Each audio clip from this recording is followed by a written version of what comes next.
Welcome to Max. This is the program that I use to build the synthesizer. It is a graphical programming language, so it uses a bunch of objects and lines that you connect together instead of actually coding. It's a program that makes other programs, and those programs happen to do music real good. Some things that you can do in Max and to kind of explain what's happening. You have objects, so any of these kind of boxy objects. This one's a button. It sends out what's called a bang to this counter. This counter counts up. It's then connected to this number object that is can display and send numbers. And as I click, it sends numbers out. And bangs can do a whole bunch of stuff, such as change colors. It can do this fun stuff. It can do calculations. This is counting the Fibonacci sequence. I did not make this one way smarter than you did. You can do phone text stuff. And you have obviously audio that you can do. Change a dial to change the speed of it. We're also in a patch. Right now there's this giant window and you can put patches inside patches and connect them together. So it's a little quick overview of the program, now more into depth of what I was doing here. Let's talk about MIDI. MIDI is pretty cool. It's a language protocol. It pretty much means that one object that knows MIDI knows how to talk to another object with MIDI, and they can talk together and they know what to do. I use MIDI in kind of two ways. One for the notes and one for control, to show off. Can't really see that number so good, but I'll say that one. So there's notes that are defined by a MIDI value. So this note is 57 here, 64 here. Let me turn on.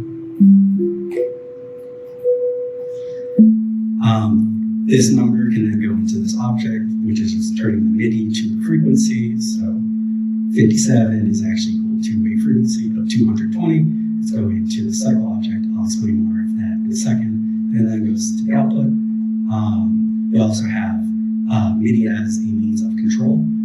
So 0 to 127 can then be used to change different parameters. So for example, this is changing the volume of what I'm doing.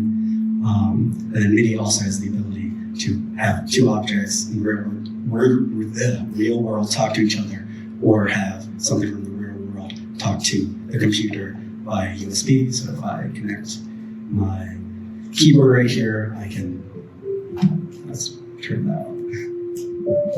Press notes and then it goes to the computer. And I also have the ability to turn a knob on this keyboard and then change the same thing that was changing over here. MIDI is how everything's being sent to the synthesizer, and then all the math happens on the computer side, but this is kind of the starting area of control. Let's talk about some oscillators. Oscillators are anything that has periodic motion between two states. In my use case, we got a handful of basic oscillators that Max comes equipped with. For example, you have a sine wave, it's the cycle object. You have a square wave, which is this rectangle object. A triangle wave, which is the tri object. And a sawtooth wave, which is this saw object. And they all each have different harmonic frequencies above them that changes the timbre of them. So this is just displaying over the harmonic, or the visible is not, right? The audible spectrum of about 20 hertz to 20,000 hertz, what frequencies are loud inside of each. You can combine waveforms to create more complex waveforms. So I have two cycles here. at different frequencies, and they change additively or subtractively, and I can change the frequency of one, and it kind of changes that. I can go way higher. It gets crazy, so I'll move back down. You can also, so this is AM modulation, amplitude modulation. Here's an example of FM modulation. I'm not going to go into how it works because it's kind of confusing, but it makes weird noises, and it's pretty fun. You get cool weird shapes. Combining a whole bunch of waveforms and stacking them on top of each other, you can get some interesting sounds. And that's the basis of the sound stuff of my synthesizer. Before I move on to the next section, can you hear how clicky that sounds? Cool. Why is that? Without an envelope, that's what happens just when you turn on the, it goes to full volume, and then when you turn it off, it goes to zero volume. If it rapidly switches from that state to the other, you get a clicking sound, not the most pleasant thing. So envelope has the function of fixing that, as well as adding some musical expression into your playing. So the basic idea is you can multiply the amplitude of a wave by a number over time, and if you decrease it, you get to zero, and if you slowly raise it up, you bypass the clicking issue. To demonstrate, let's make sure that sweet, everything's working good. This is no envelope on it. Kind of clicky, a little less so than the sine wave before. If I want, I have two different options at least here. Wow. Awesome. Kicked out. Straight up blue screen. It's part of the performance. Yeah. It's supposed to happen.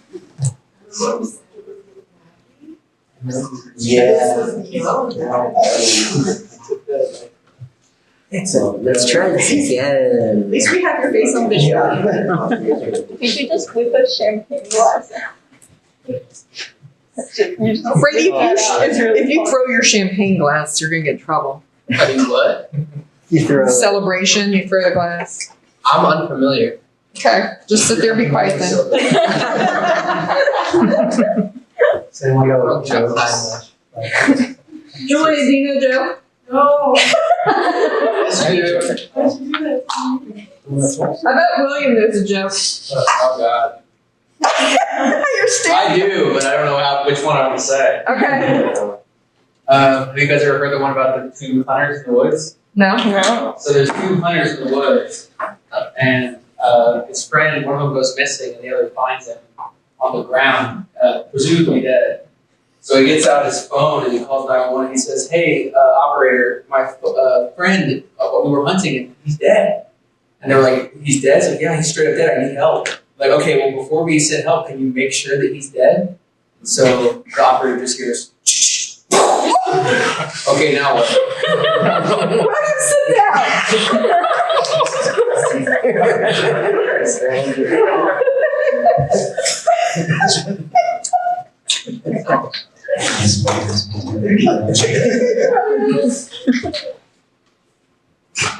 Now what? Anyways, that's what I'm saying. Two ways.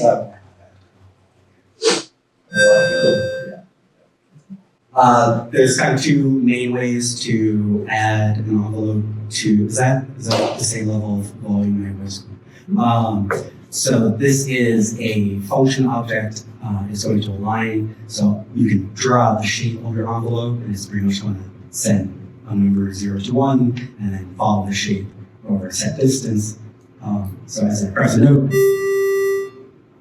raises up, goes to a point, goes down. You can make it crazy and wild. So that does work. It's a little inconvenient for my uses for kind of two main reasons. One, you kind of have to click around to make this work easily. Two, if I were to hold down a note, it has a set amount of time that it'll still play. I want to be able to sustain the note for as long as I want. That brings us to ADSR, which is attack, decay, sustain, release. One sec. I made too many, and I feel like this is what it takes. Which grade of death? I sure hope no. It's supposed to be the visual example that I went more crazy.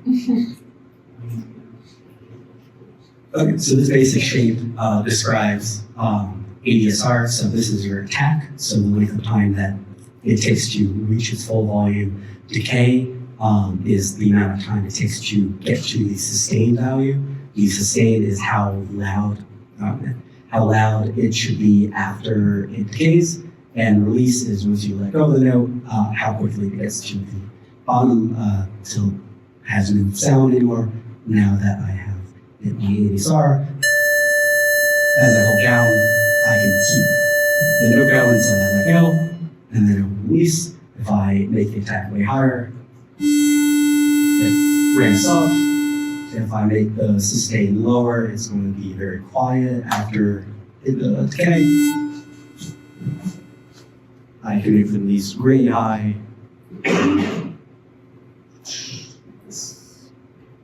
More reasonable.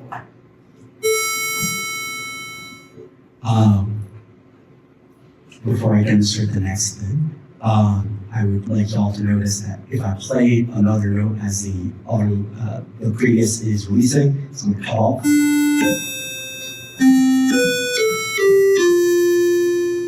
Not necessarily ideal for my situation. I would like to have the notes be able to release by themselves and not cut each other off. That brings us to the next thing, which is multi-channel objects, or MC objects. It's anything that has this MC in the name of the object. So to explain what an MC object is, here I have some treble waves. I turn them off. Each one sends one audio signal to this output,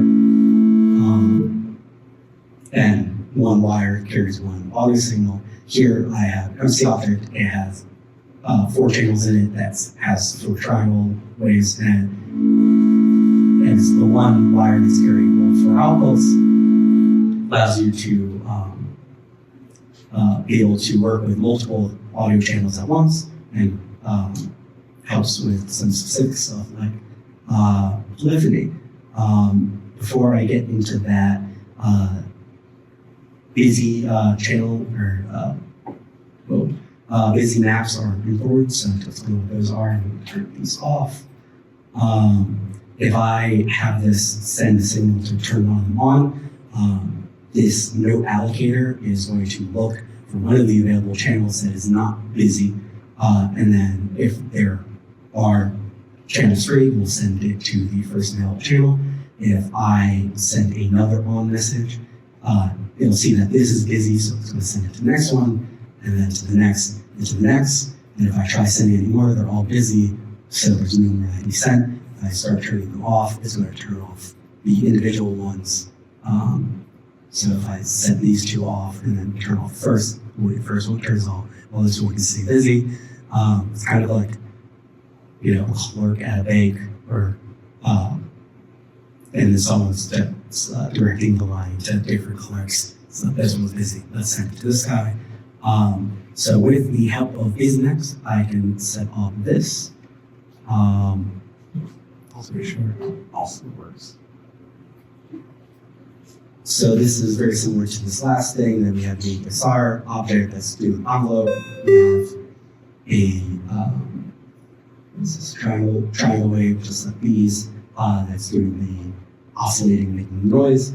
And there's 4 of them, so I can play 4 things at once without anything sending each other signals. And that gets you polyphony, so if you play multiple notes at a time, that also fixes the other issue of the release object, or the release thing being cut off. So if I release a note, I can start another one while it's releasing. Overall, helps a lot to make pleasant sounding noises, and that's what my sync uses. I'm going to go over these next few a little bit quicker. The sequencer is what's kind of doing the background notes for the songs. The sequencer you could build yourself pretty easily, just by saying having constant or even interval of bangs in the selector object and sending out numbers to a counter, and it's just be like, play this note on this step, this one. It's not the most convenient in terms of editing quickly, so Max has this cool object called a step object that allows you to do it a lot easier and quicker. To explain what's going on here, we have a whole bunch of MIDI values being sent out of this, and I'll explain a little bit more to this later, but those are all being sent into this noise allocator, which is the same thing we had over here. So into saw wave, and instead of being start the sections, the line object for the envelope. Some benefits of using this, I could quickly change the notes that are being played on the fly, which helps a lot with iterating ideas. We also have different controls such as the velocity, higher number moves up, out or note. We also have the duration, which is how long the note is held before it's released. So I have a whole bunch of patterns. These are all the same patterns on this. This is a preset object and save the state of the other objects in patch. So to set the different patterns on the mice, and I just have pattern 1 be on preset 1, pattern 2 be on preset 2, 3, and so on. Let's go over to the drums. The drums are pretty cool. It works very similarly to the sequencer. You have a audio, clip of audio that has a bunch of drum hits on it. This then splits it into 8 pieces. Those 8 pieces are then assigned on the line grid. So if I set them all at the same, you just set the beginning. And then the X grid is 1 step time. This has some cool controls as well, such as pitch, duration, which is how much of the slash the phrases it plays, volume is self-explanatory.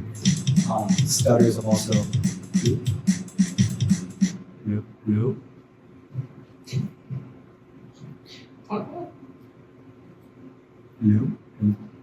This is so fun. Exactly, I'm supposed to.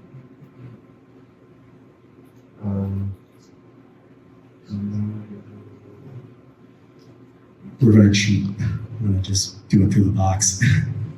As long as the sound gets over here, that we're fine.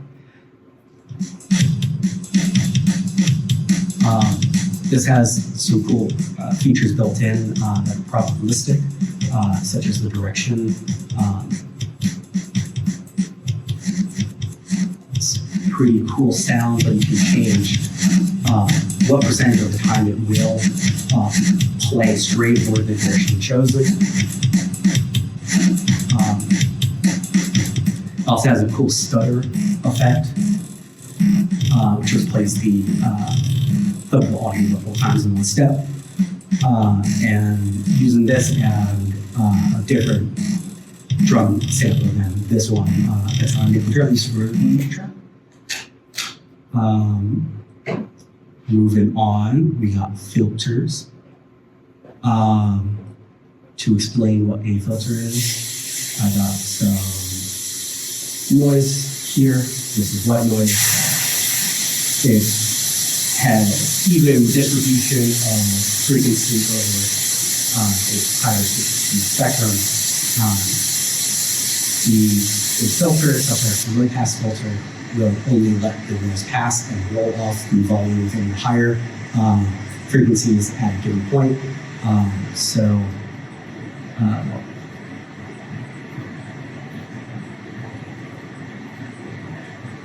Center frequency here is 1400.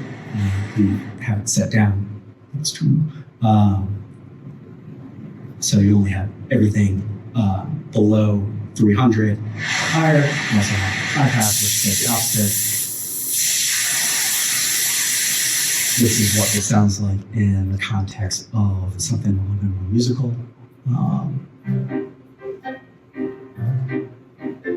If I do a low pass on it,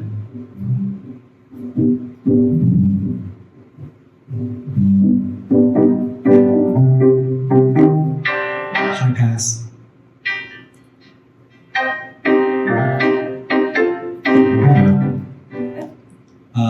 how I use it is to shape the sound of the oscillators. So again, very similar situation that I've been having with the note allocator doing the MC stuff, MIDI control, the ADSR, and now we have some extra filter control. So if I place the notes,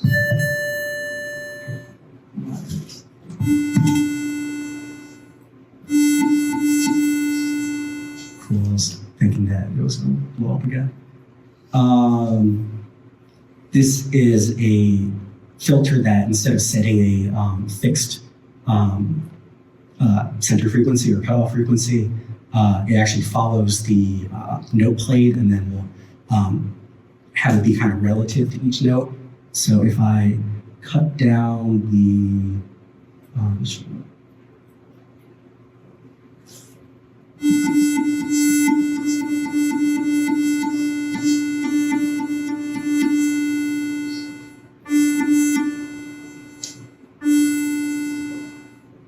if I change the cutoff be lower,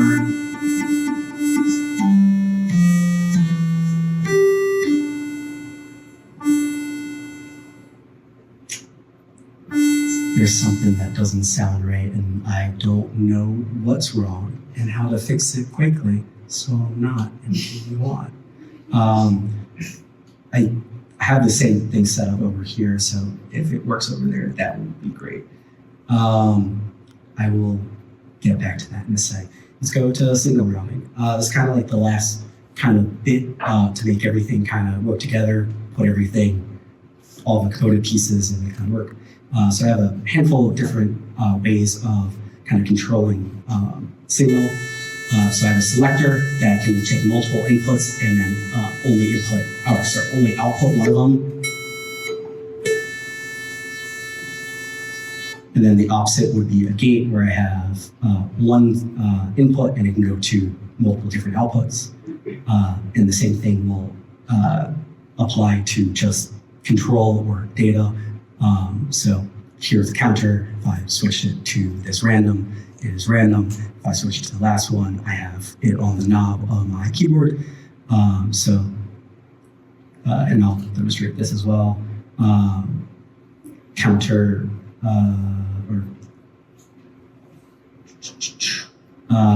one input go to multiple different possible outputs.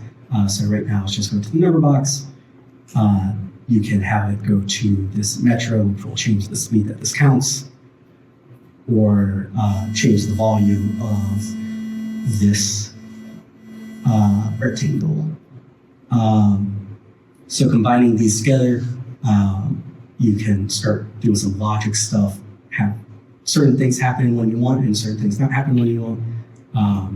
And I'll get into more of that in a second. One other thing to show are send and receives. So if I open up this sub hatch, I have this counter going into a send, and I have some audio going into a send as well. And outside of this, it's being received over here and over here. And I can change which one is played, and it'll be changed over here as well. So that can help with some wireless stuff and also to send it to multiple spots across the patch. the ultimate form of all of this is the matrix object, which is kind of a combination of all of this to explain how it works.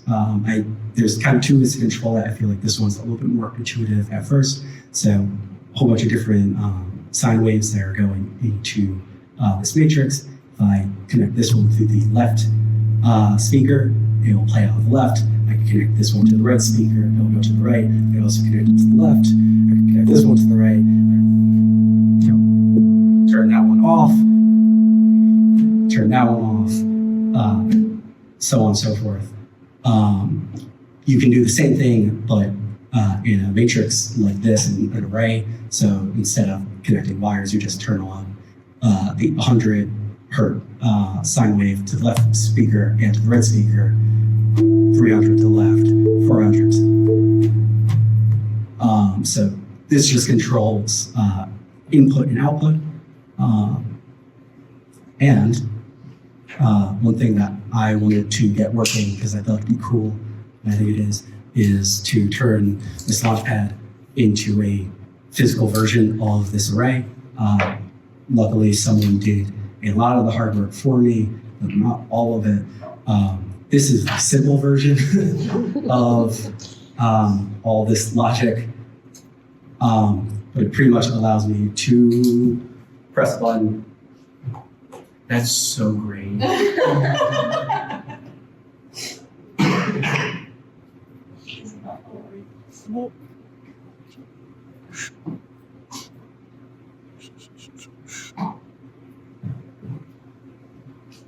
Yeah, press a button and the same thing changes on the array. There, is it now? You can't. You can see it. On the Okay, we're back to audio.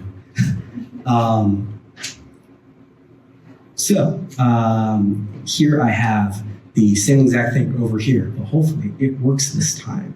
Let me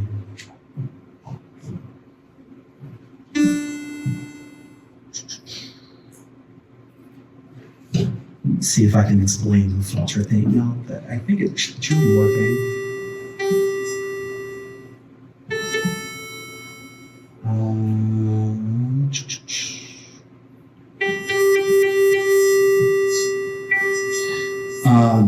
So this is a low pass filter on the oscillator. If I turn up the fixed cutoff, it should sound brighter. If I turn it down, it should sound lower, but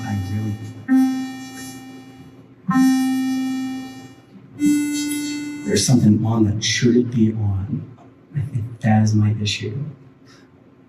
Hold on.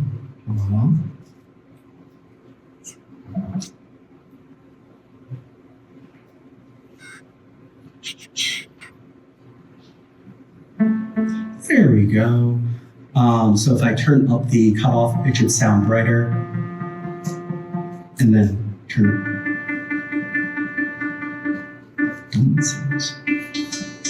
There we go. That sounds brighter and darker. And if I keep it bright and I play another note, it's equally as bright. And if I turn it dark and play another note, it's equally as dark. So it's kind of relative instead of having it at a fixed state like it was over here. So I got that going in a subpatch. It's going to the matrix. The matrix is then going into 3 different types of effects, reverb, delay, and ring modulator. And then those are going back into the matrix. That allows me to then say, hey, I want this oscillator to go to the delay. And if I press the button, it will go to the delay. But you won't hear the delay because I have to say that delay will go to the speakers. So if I now press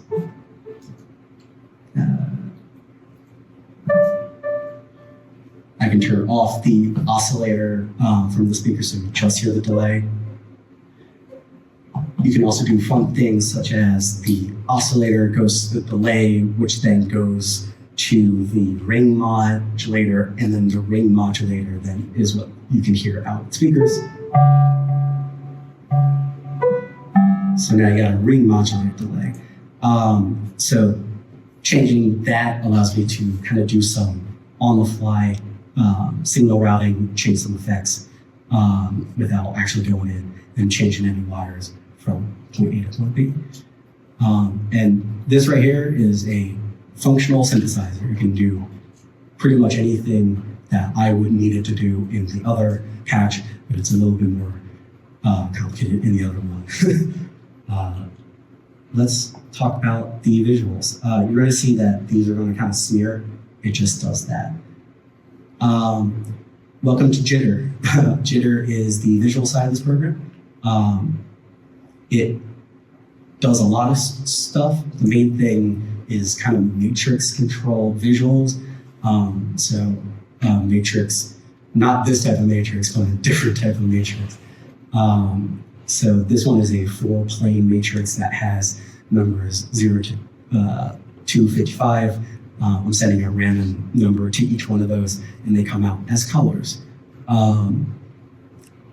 Here we have a really big matrix, pretty much. And you also have texture control. It's a different way of manipulating it, but instead of messing with numbers to change audio, you can mess with numbers to change video.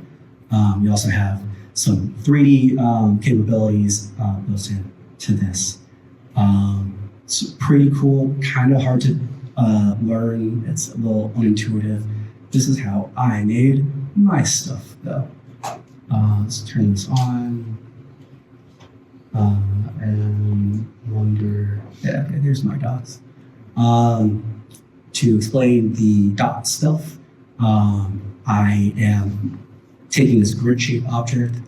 It says, hey, there's a whole bunch of points over here. I'm taking each one of those points and I'm drawing a circle at them. This allows me to also change the amount of dots, the dimension of them, as well as the point size of each one.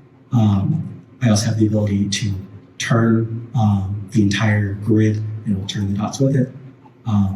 And to make the weird effect, all you have to do is just add one more set of the same size dots that don't change, and then that's it. That's the entire effect.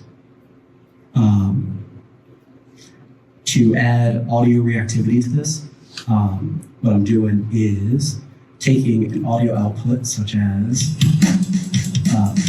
this drum is going to this thing called AV amp, which is just kind of measuring the volume of the sound. And then I can take that and it converts it into a number, and then I can take that number and then put it into the thing that controls the size of the dots. And that's how you get the kind of flashing stuff. And anything that else that is audio reactive is just kind of some variation of this. For the cube on top, I rendered a cube using kind of the same thing as this. Instead of rendering each point as a dot, I am rendering it as a plane and multiple faces. Then to make the dots on top of it, I have control over the texture of it. And I pretty much put anything on it. So instead, I put another version of this on this. And I hooked up the speed of the cube to the audio similar to this, and different functions and facets that are also hooked up in various ways. But that's pretty much the basis of how this one's made. Let's get into the final thing of this presentation, how I made the other one. Let me zoom out a tad. Cool. We have 3 lines and a song. Let's turn up the volume. Thank you, Kevin MacLeod, for this royalty-free song. I take the audio of this song. It goes into this AV cross object, which is just 2 filters. So one's getting the low frequencies, one's getting the high frequencies, and then you're kind of left with the mid frequencies that are left. And then it can output each one individually. So this is what the lows sound like. This is the mids. These are highs. brings them together again. Each one of those audios are then going into this thing called AV Catch, which is converting the audio into a one-dimensional matrix that can then be read by this graph object, which then actually renders out each one as a line. For the movement, I can just move each one of these lines. So let's move 2, which doesn't do it automatically. It kind of moves it to that location over time, which is a little bit nicer than having it just kind of automatically snap to the spot. I'm gonna pause this for a second. When they're all together, they are white because each line is additively blended together. I do that with a video plane object and pretty much just taking this graph, render it onto a plane, and then that plane is able to blend together additively. And then the final bit of this is the visual feedback, which I find is a little hard to visualize with just the lines. So we're going to switch over to this cube for a second. So visual feedback is just pretty much any thing that allows you to feed back the output of the video back into the input. So in this case, the output of this cube goes back into it and then is multiplied each time that it recurs. So it gets a little bit dimmer each time. So if it's at 0.99, you can see most of it as it dims down. And if I make the thing, the number that it's multiplied by a little bit lower, it changes that. But you also have some fun things such as offset. So you can change that each time that it gets recursed, it gets moved a little bit to the side. You also have that to be able to do up and down. Things get really crazy when we stretch it. So if I stretch out, it starts getting a little bit bigger each time that it gets recursed. And if I keep going, then you get really crazy results. And then if you go the other way, it goes into itself and it starts getting smaller and smaller until it gets to kind of the center point. So if I bring back the lines and I set up this again, this is if it's stretched towards 0. This is if it's stretched forwards.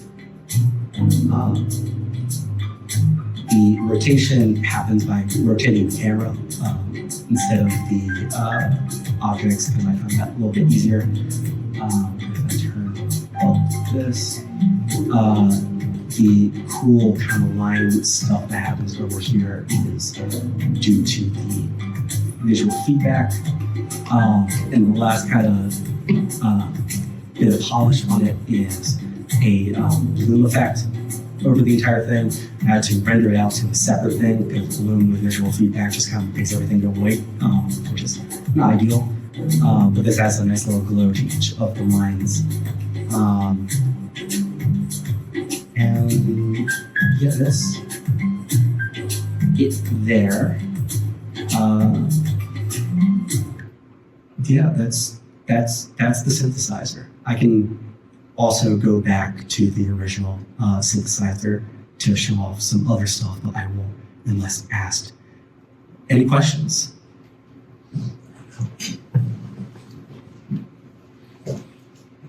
Well, you lost me about 15 minutes ago, but it's really cool and impressive.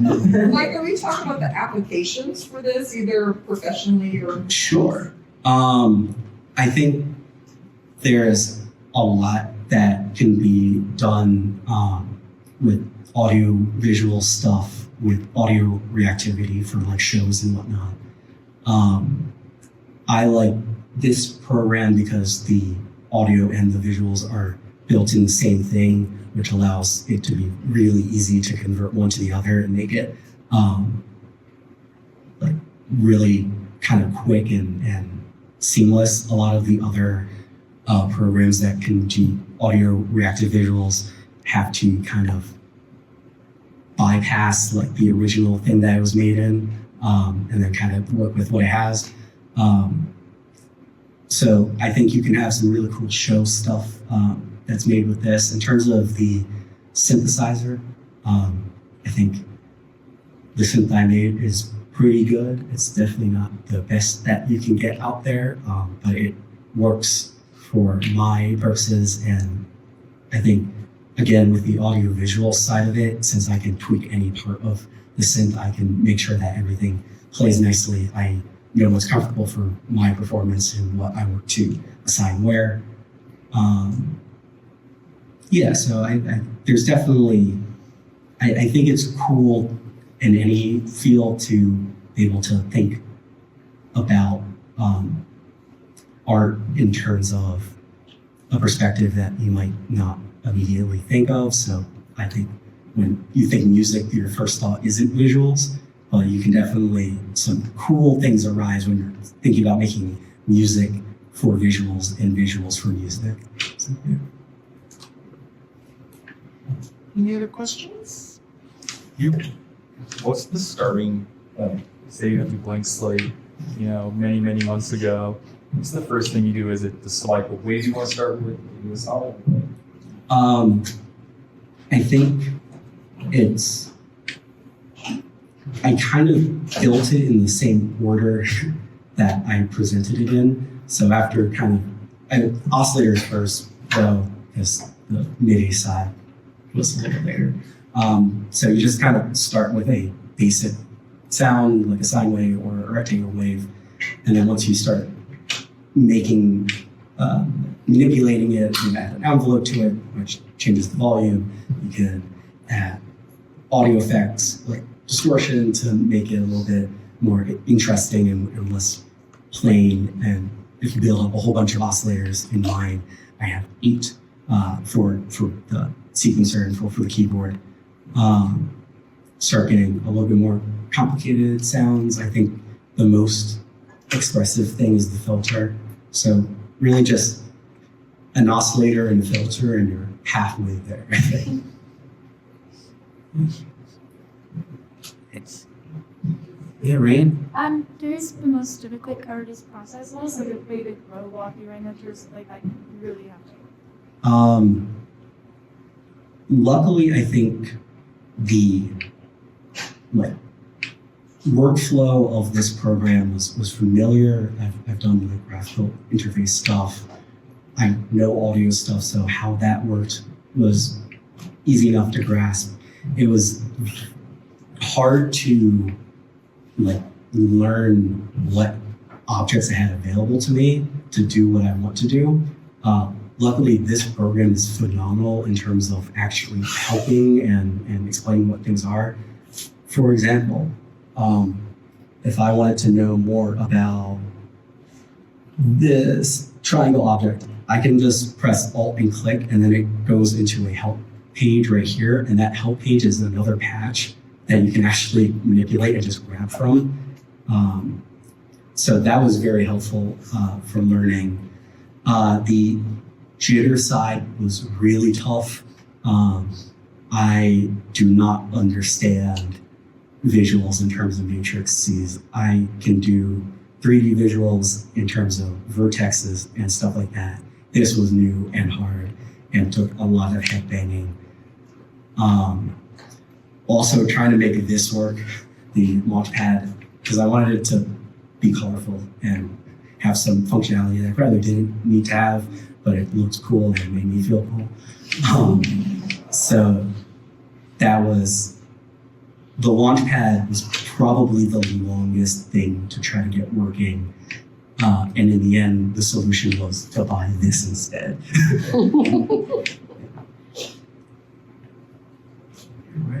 I love the combination of music and visuals and the translation of music into visuals. How do you imagine this being implemented, in the future? What would you want to see from Frank Spoken?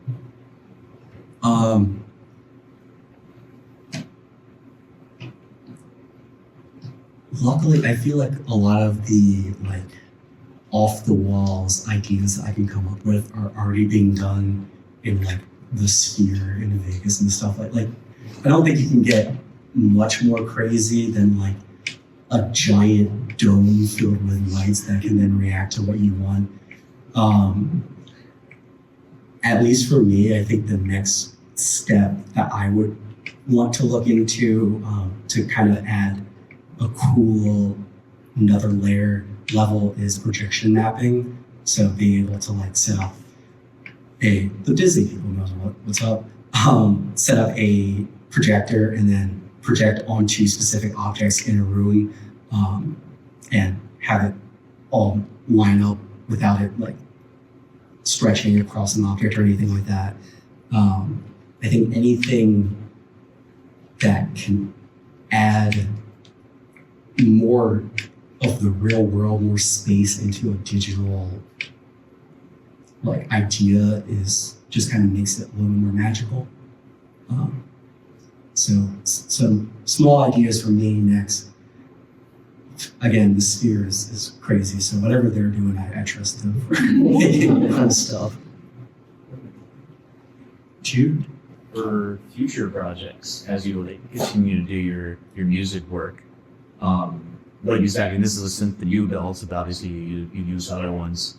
Do you plan on using this still and like continually reinvent it and really like use this for all of your work, or are you using like other resources as well? Like where is this going to fit into future projects for you?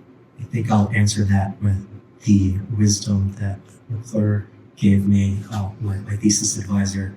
The project is never done and never has to be finished. I'm definitely taking a good break after this. I think when I went into the project, I really wanted this to be super versatile, be able to really kind of do anything I wanted it to be able to for the future.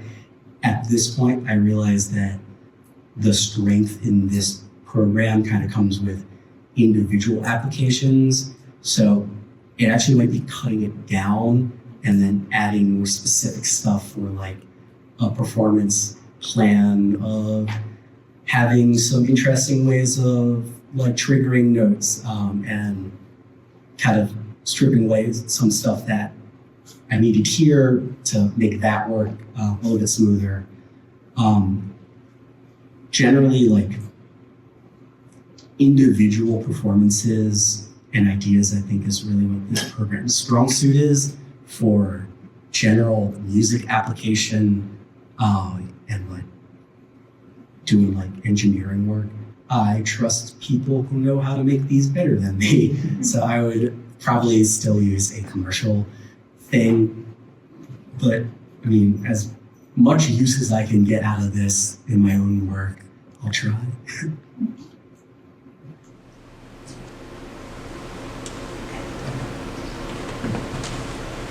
Thank you so much.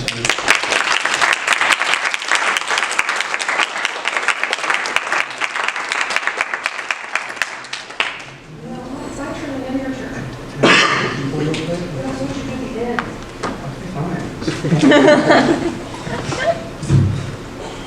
I need this? I hate them so much.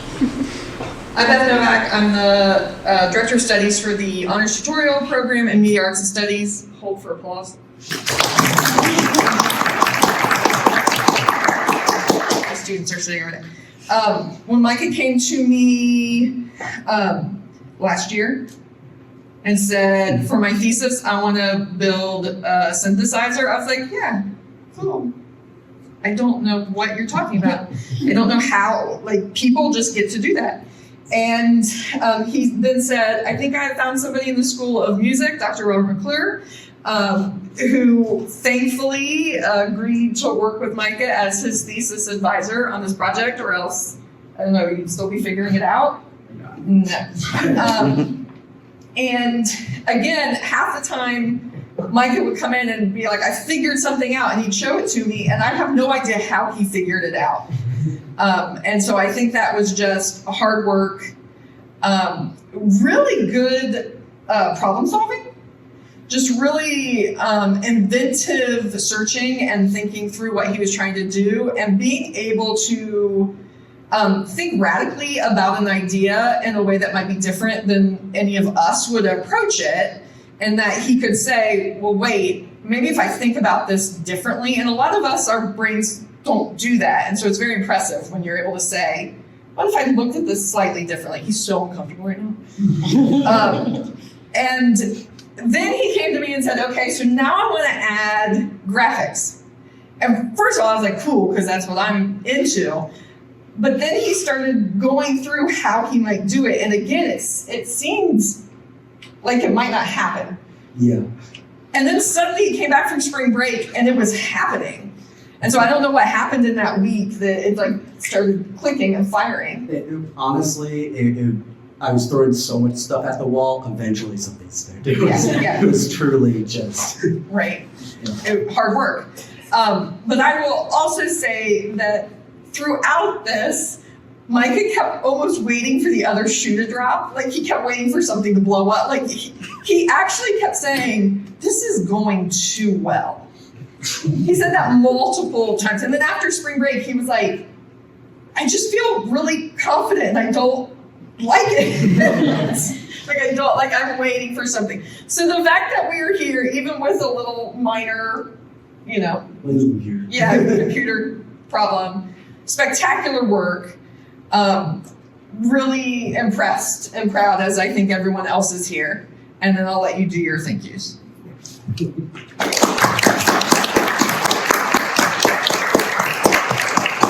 Thank you, Ms. Novak. I think first and foremost, thank you, Professor McClure. Truly could not have done this without you. The amount of insight and problem solving help you were able to give, it truly wouldn't have gotten this far without your help, so I appreciate it. Thank you, Beth Novak, for keeping me sane for a lot of this, as well as helping the visual side and keeping me sane during the visual side of this as well. Thank my parents that are here. A lot of support and love coming from them.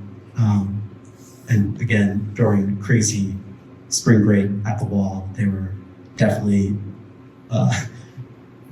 had to bear with me. They like, oh, check this out. I think I and then nope, maybe this time.